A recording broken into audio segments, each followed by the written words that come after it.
ہم ایک ایسے معاشرے میں رہتے ہیں جہاں نکاح ہو جائے اور رخصتی نہ ہو تو بھی لڑکی اور لڑکے کا اتنا آزادانہ ملنے جلنے کو دیکھنے والے بہرحال کچھ نہ کچھ باتیں بناتے ہیں. یہ بات میں نے کیوں کی آگے چل کے بات کرتے ہیں. جینٹل مین میں خلیل الرحمان قمر صاحب نے لفظ جینٹل مین کو تو واضح کر دیا ہے. جینٹل مین وہی ہیں جو ملک کی دولت لوٹ کر بھاگ جاتے ہیں اور اس کے بدلے اس ملک کی غریب عوام پس رہی ہے. خلیل الرحمان قمر صاحب کا جینٹل مین اب فیس آف کے پوائنٹ پہ پہنچ گیا ہے. اب دیکھتے ہیں گنڈوں کی اس لڑائی میں کون جیتتا ہے، کیونکہ اب ڈائریکٹ فیس آف ہے. جینٹل مین کی قسط نمبر 17 اور 18 کا ریویو کرتے ہیں اور 19 کا اوور ویو کرتے ہیں. اگر آپ نے اب تک میرا چینل سبسکرائب نہیں کیا ہے تو پلیز میرا چینل سبسکرائب کرو اور بیل آئیکن پریس کرو. دوستو، منا بھائی جو ہے صحت یاب ہو کے گھر واپس آ گئے اور ان کا استقبال دیکھ کے زرناب اور زرناب کے والد کو لگا ایسا استقبال کسی غنڈے کا تو نہیں ہو سکتا. یہاں میں ایک بات واضح کر دوں کہ غنڈوں کے استقبال ہوتے شاید ہم نے بھی دیکھے. یہاں پہ ہر لیڈر کو قدم بڑھاؤ ہم تمہارے پیچھے ہیں کہ نعرہ لگانے والے مل جاتے ہیں. اس ملک میں نعرہ لگانے والوں کی کمی نہیں. اگر نیتیں صاف نہ ہوں تو 8 دیگ کی منت کے مقابلے میں 2 دیگ کی منت زیادہ طاقت رکھتی ہے. زرناب کی عبداللہ شاہ غازی کے مزار پہ 2 دیگ کی منت منا کی صحت یابی کی پوری ہوئی اور فارس کی شادی کی 10 دیگ کی منت جو ہے وہ فی الحال ختم ہو چکی ہے. اور فارس صاحب جنہوں نے اپنی اوقات دکھا دی.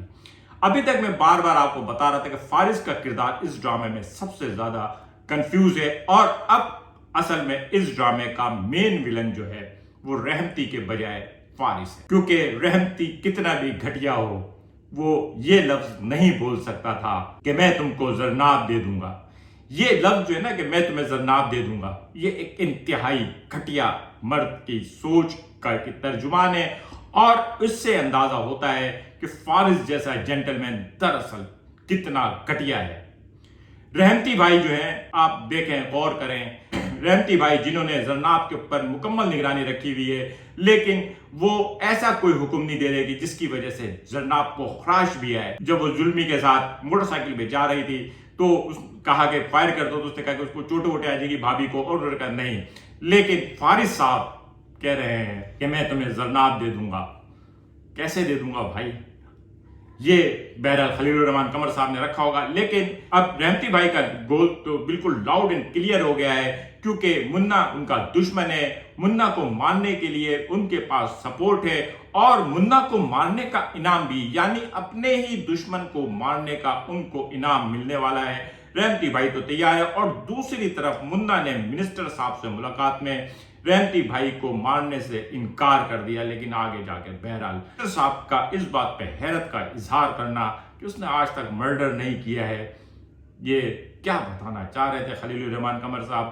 جو وہ بتانا چاہ رہے تھے اور جو ہم سمجھنا چاہ رہے تھے وہ آپ اور میں سمجھ سکتے ہیں. لیکن 17ویں قسط کے اندر میرے خیال میں کچھ اوور ایکٹنگ ہو گئی. اوور ایکٹنگ کہہ دیں، اوور اسکرپٹ کہہ دیں، اوور ڈائریکشن کہہ دیں.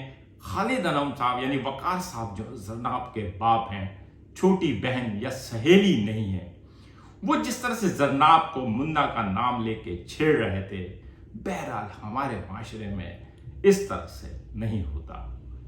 ہو سکتا ہے کہیں ہوتا ہو لیکن ان جنرل ایسا نہیں ہوتا.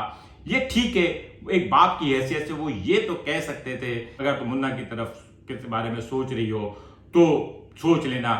لیکن جس طرح سے وہ اس کو احساس دلا رہے تھے کہ تم یہ کر رہی تھی، تم وہ کر رہی تھی، تم اپنے دل سے جھوٹ بول رہی ہو، اب تم نے جھوٹ بھی بولنا شروع کر دیا. یعنی کہ وہ زرناب کو یقین دلانا چاہ رہے ہیں، زرناب کو بتا رہے ہیں کہ جی بیٹی تو محبت کر رہی ہے، اور بیٹی کہہ رہی ہے نہیں میں محبت نہیں کر رہی. یہاں پہ جتنے بھی چکر چل رہے ہوتے ہیں، لڑکے اپنے ابا سے بات نہیں کر پا رہے ہوتے اور یہاں پہ ابا جو ہے اپنی بیٹی کو سمجھا رہے ہیں کیا کرنا ہے کیسے کرنا ہے اور چھیڑ چھیڑ کے بتا رہے ہیں. وہ بیٹی جو ہے رات کو کھانا لے کے جا رہی ہے جلمی کے ساتھ، ان کو کھانا کھلا رہی ہے، کتنی دیر میں آ رہی ہے کتنی دیر میں جا رہی ہے. بھائی صاحب خلیل الرحمان قمر صاحب، یہ آپ نے ایلیٹ اور پوش علاقے کی کہانی نہیں لکھی ہے، یہ کرنگی ڈھائی کی کہانی لکھی ہے. کیا ہو گیا ہے یار آپ کو؟ کرنگی ڈھائی میں ایسا تھوڑی ہوتا ہے کہ لڑکیاں رات کو 1-1 بجے کھانا لے کے جاتی ہوں اور وہیں پہ رہتی ہوں، آ رہی ہوں اور جا رہی ہوں، ابا بھی خوش. بہرحال کہیں کچھ بھی کہہ لیں، آپ جس محلے میں رہتے ہیں اس انوائرمنٹ کے حساب سے ہی چلتے ہیں. اور میرے خیال میں یہ دونوں چیزیں جو ہے تھوڑی سی اوور ہو گئی ہیں